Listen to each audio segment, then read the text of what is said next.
Welcome to the Deep Dive. Today, we're taking a deep dive into a really significant and often quite misunderstood chapter of Indian history, the Naxalite movement. Right, and it's important to stress this isn't just about political groups fighting it out. Exactly. It's a story deeply rooted in, well, profound socioeconomic pressures, the kind that fueled a whole revolutionary strategy. Mm-hmm. For this deep dive, we're drawing from a pretty comprehensive work detailing the origin and ultimately the failure of the Maoist revolutionary strategy, specifically in West Bengal between 1967 and 1971. A really crucial period. Absolutely. So our mission today is to give you a shortcut, really, to being well-informed on this complex topic. We'll uncover some surprising facts, look at the intricate web of events behind its rise and its fall. Okay, let's get into it. So to really grasp the Naxalite movement, we actually need to rewind a bit, start earlier with its parent organization, the Communist Party of India, the CPI. Yeah, the CPI's journey is fascinating. It shows this constant evolution, the shifting of political strategy over time. So how did that start? Well, its early evolution was heavily shaped by global events. Take World War II, for instance. From 39 to 45, they first called it an imperialist war, standard line. Right. But then the moment the Soviet Union entered the war, they did a complete 180. Suddenly, it's a people's war. Wow, quite a shift. It was. And this actually led to them cooperating with the British, who then lifted the ban on the party. Okay. Then, after 1945, the war's over, they set their sights on being the main opposition to the Congress Party. And their strategy then? They adopted this idea of a proletarian revolution, a worker-led uprising, very much inspired by the Russian 1917 experience. This was under B.T. Ranadive in 1948. So a strong Soviet influence initially? Mm-hmm. But then things changed again. They did. Here's a pivotal shift. After Mao Zedong wins in China in 1949, the CPI actually pivots again.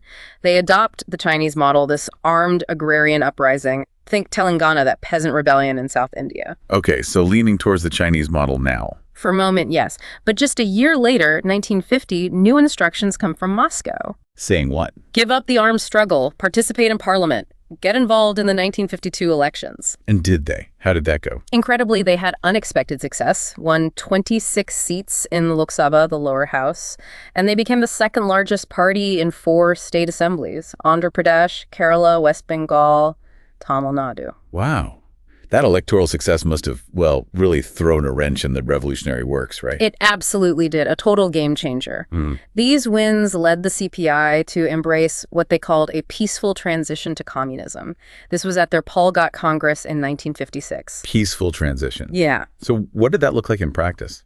It meant things like proposing policies to strengthen democracy, even trying to polarize forces within the Congress Party itself. And did it work? Remarkably well in some places, especially Kerala in 1957. They actually formed a government there under EMS Namboodiripad. Amazing. It really shows how, external influences from Moscow could be sort of balanced by internal political realities, by the surprising taste of democratic success. But these constant shifts, they couldn't have pleased everyone, surely. Not at all. These strategic U-turns weren't universally accepted, and the rifts inside the CPI just intensified. Eventually, this led to a major split in 1964. What pushed it over the edge? A huge factor was the Sino-Indian border dispute. It flared up in 59, then again much bigger in 62. Right. And there was a strong minority within the CPI who just did not see China as the aggressor in that conflict. So international allegiance is pulling the party apart. Exactly. It's this complex interplay. You've got the border dispute, the bigger Sino-Soviet ideological split happening globally. The split between Moscow and Beijing. Right. And all that interacted with differences that were already there inside the CPI. And wasn't there something about Kerala, too? Yes. Good point. The imposition of presidential rule on Kerala in 1959, basically dissolving the communist government there, that really solidified the conviction among some leftists that, the parliamentary path, it just wasn't reliable for actually gaining power. That raises a big question, doesn't it? How much did that specific event really harden the belief in armed struggle for that faction? It's a key question. Was it the tipping point? Or just more evidence for those already leaning that way? And adding fuel to that fire, as our sources mention, was this Dange letters controversy. Ah, yes, the letters from the 1920s. Allegedly from CPI leader S.A. Dange to the British, promising cooperation if he was released from jail. Whether true or not, it became a weapon, didn't it? Absolutely. It shows how political factions grab onto any alibi, even dredging up old stuff to push out rivals. It gave the dominant leadership the excuse they needed. So what happened then? A walkout. 32 members, led by Namboodiripad, walked out in April 1964. And that led to? The formal launch of the Communist Party of India, Marxist, the CPIM, in Calcutta, October 31st, 1964. So now we have two major communist parties, CPI and CPIM. The stage is set. Precisely. And this ideological fracturing, this split, leads us directly to the spark of the Naxalite movement itself. Right. Here's where the story takes that really dramatic turn. The Naxalite movement proper really starts in Naxalbari. It's a police station area, Siliguri subdivision, Darjeeling district, West Bengal, 1967. And the location is important. Hugely important. Its strategic location is key. It's this narrow corridor, maybe 13, 14 miles wide, connecting India's main landmass to its northeastern states. Okay. And it borders Sikkim, Tibet, Bhutan, Nepal, and what was then East Pakistan, now Bangladesh. So geographically crucial. Absolutely. Understanding that context is vital for grasping potential external influences. There were even allegations, of support from Pakistan and Nepal via arms smuggling. Okay, so why Naxalbari? Why then? What lit the fuse? Our sources point to a few core reasons for it emerging there and then. First, just widespread tribal unrest. Among which groups? We're talking millions of tribal people. Santhals, Orans, Mundas, Bhumijos facing deep economic disparity. Real hardship. And they felt let down by the government. Completely. Their faith in government plummeted after land reform laws like the West Bengal State Acquisition Act of 1954 just failed to improve their lives significantly. Even things like nationalizing forests actually restricted their traditional rights. And on top of that, many were just crushed by debt to landlords, working for almost nothing. So deep-seated economic grievances. What else? Second, this intense quest for land. Meaning? Landlords were notoriously finding ways around land sealing laws using these benami transactions. Right. Basically, illegal transfers of land to relatives, sometimes even, believe it or not, to animals, horses, dogs, just to escape the 25-acre ceiling. Unbelievable. Yeah.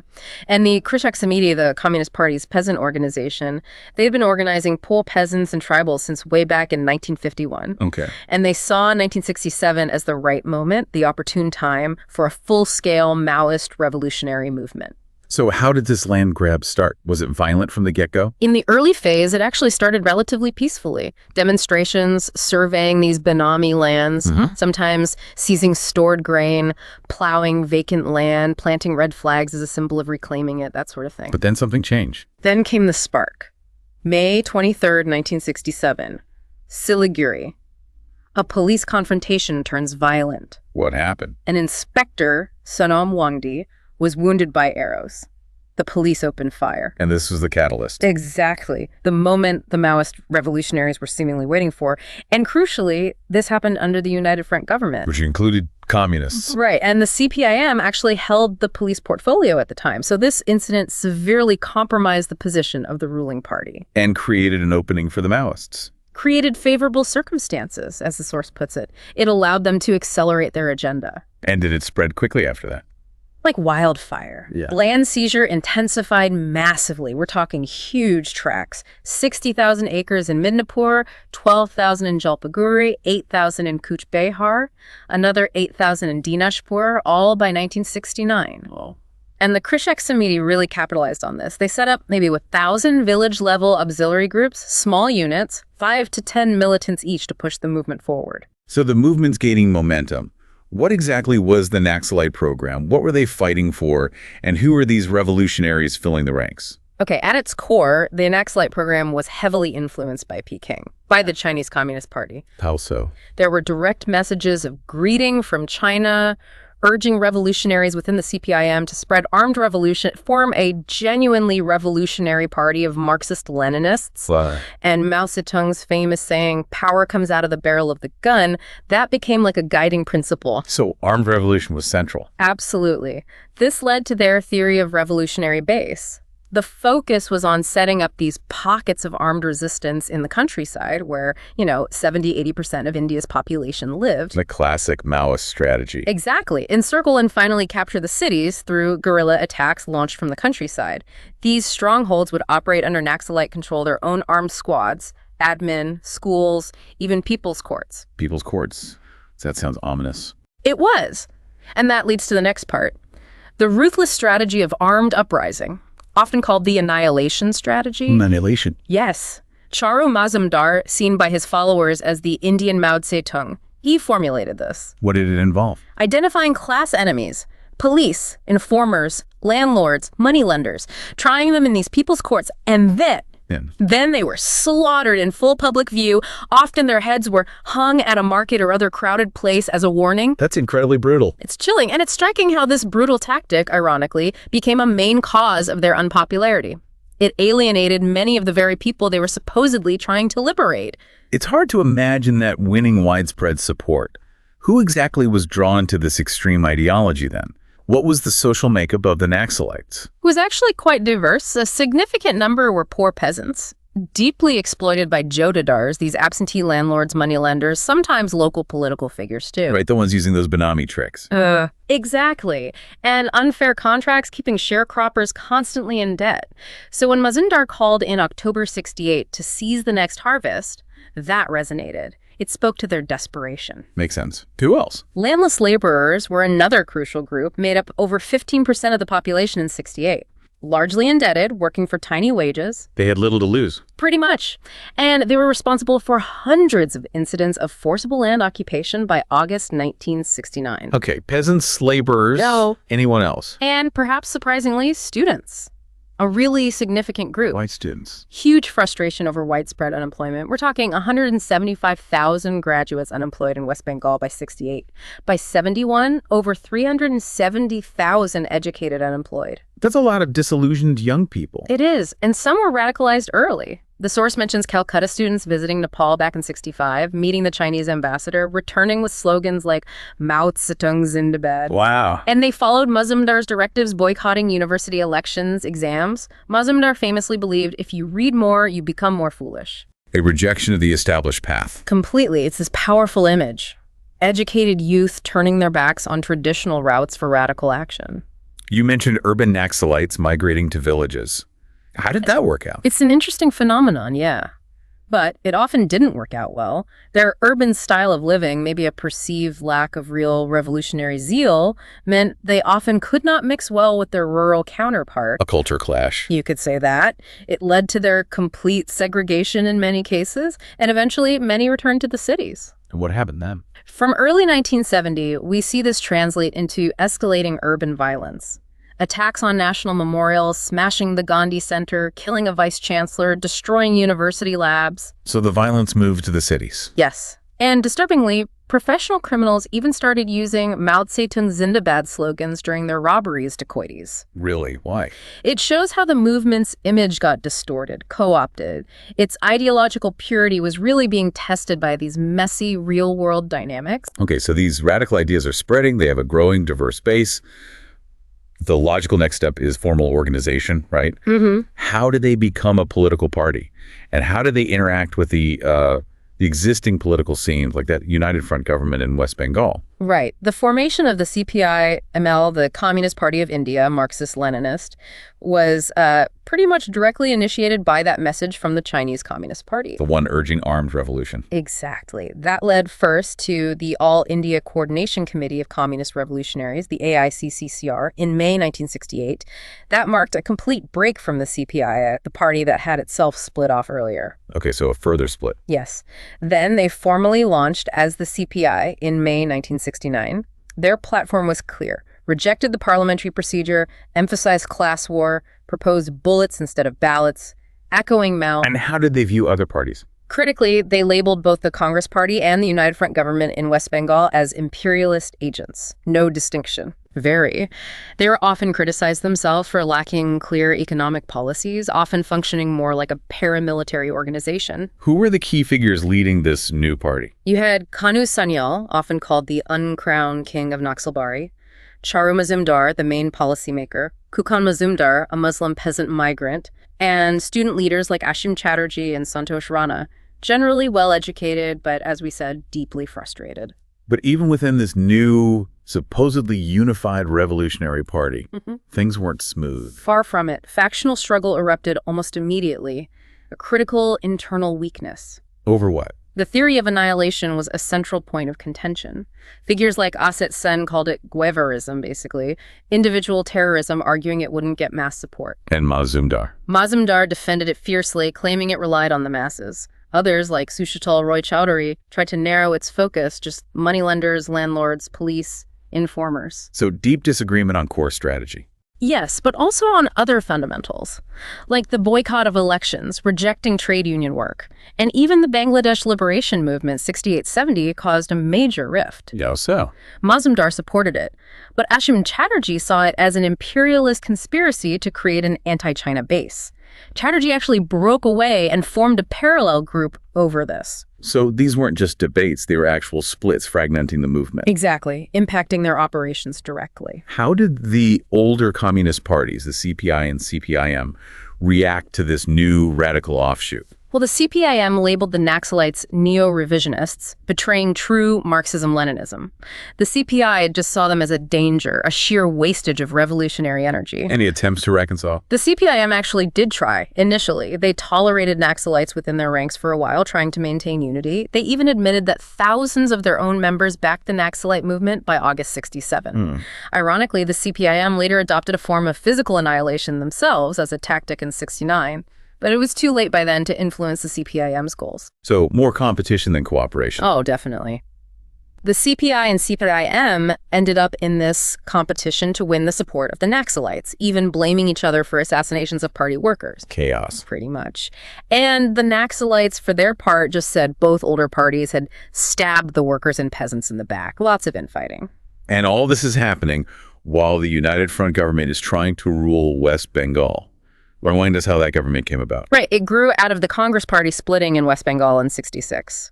Ajoy Mukherjee formed the Bangla Congress. Okay. Then the 67 and 69 elections saw Congress lose its dominance. Two leftist fronts emerged. Then a broader coalition, the United Democratic Front, UDF, formed with 14 parties in February 67. Ajoy Mukherjee was its leader. And they had a program. Yes, an 18-point program from March 67.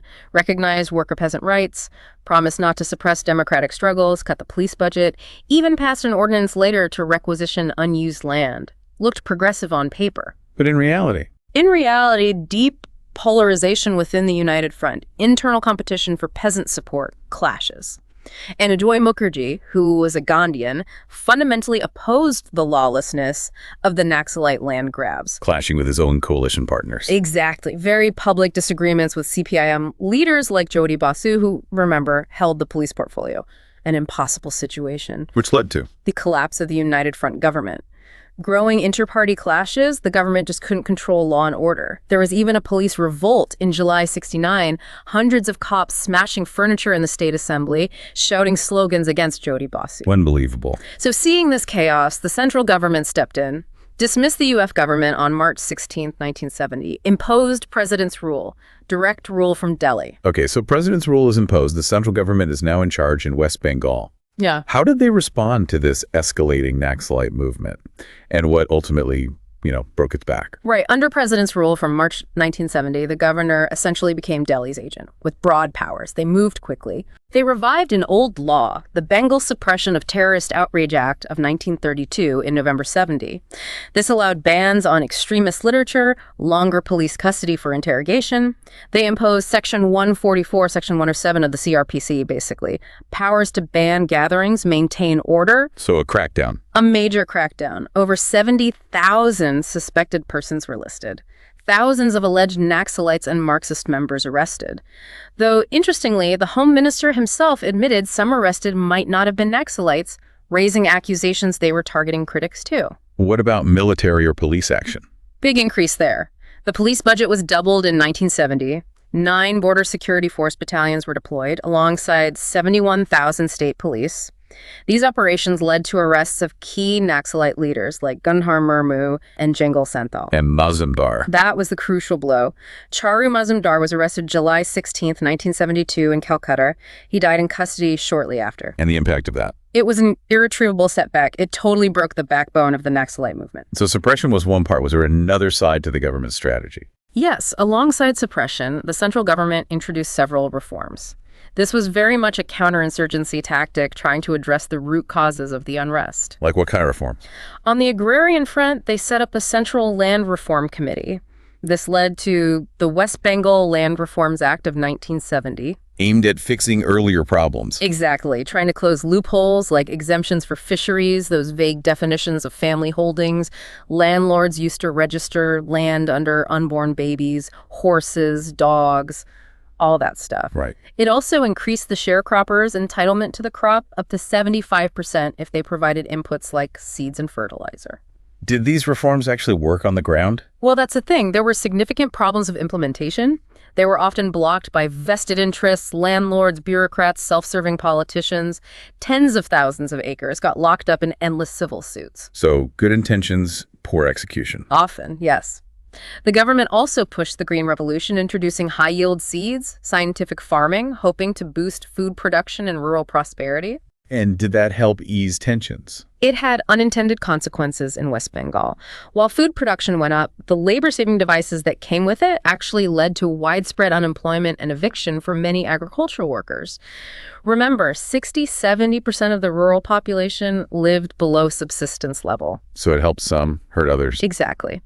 Home Minister Y.B. Chavan himself warned about it. He said, "Unless the Green Revolution is accompanied by a revolution based on social justice, I'm afraid the Green Revolution may not remain green." A very prescient warning. Were there other initiatives beyond agriculture? Yes, the government tried other things to divert disgruntled unemployed youth. Special employment programs with funding, stipends for skills training, loans for small businesses, improved transport schemes, fund auto rickshaws, minibuses, trucks, creating tens of thousands of jobs, plus stricter food adulteration laws, increased fertilizer supply. A range of measures. Trying to tackle the economic grievances from multiple angles. Right. A mix of suppression and trying to address the underlying issues. Okay, so we've seen the rise, the ideology, the violence, the internal splits, and this dual government response. Yeah. What then were the fundamental reasons this movement ultimately failed? Why did it fall apart? Several critical factors. First, as we touched on, it really suffered from a narrow social base. Despite their claims. Despite their claims. There were exaggerated expectations, unrealistic goals. Many villagers were actually fearful, unwilling to participate. The brutal violence, the annihilation strategy, deeply alienated them. Right. Even Kanu Sanyal admitted later, our failure in establishing the revolutionary land reforms blunted the edge of class struggle. They couldn't deliver tangible benefits widely enough. Okay, narrow base. What else? Second, that factional struggle within the movement we discussed, it was a critical internal weakness. The leadership fractured Asit Sen's group, Ashim Chatterjee's group, fighting over the annihilation strategy and other issues. Placing energy, fighting each other. Pretty much. Energies were frittered away on annihilating rival factions instead of the class enemy. Ashim Chatterjee even expressed regret later that he couldn't annihilate Charu Mazumdar. That shows how bad it got. Wow. Internal conflict destroying them from within. Definitely. Thirdly, the land grab movement misfired in the longer run. Initial success, yes, but the infighting, the alienation of peasants who saw these urban-oriented youth as strangers and didn't approve of the indiscriminate killings, it led to desertion. And the government exploited that. Skillfully, they portrayed Naxalites as criminals, rounding up thousands of peasants under that label. Fourth, the collapse of the United Front government. That was a major blow. Because it led to president's rule. Yes. The UF's internal chaos, its inability to control the Naxalite violence, led directly to its dismissal. President's rule meant a much more focused, centrally directed crackdown. Ajoy Mukherjee even justified staying in office as long as he did by saying he didn't want China to take over during chaos created by the Naxalites. Shows the level of fear. Okay. And finally, you just have to acknowledge the effective measures of the central government. President's rule isolated the Naxalites. Mazumdar's death was the killer blow. And significantly, some jailed leaders like Kanu Sanyal, Jangal Santhal, even adopted Gandhian hunger strikes for better treatment. a complete shift from Maoist tactics. A remarkable shift. And in some areas, you actually heard slogans changing from "Long live Mao Zedong" to "Long live Indira Gandhi." Shows how the tide turned. Our source material also mentions something about the broader culture, right? The docile nature of Indians, preference for nonviolence. Yes, that's an important context. The deep-seated belief that freedom or change could be achieved peacefully. This existing cultural fabric was fundamentally at odds with the Naxalites' violent revolutionary path. And the diversity of India itself. Exactly. The Naxalites were described as ill-organized and scattered. They could not make a common cause with the people. Why?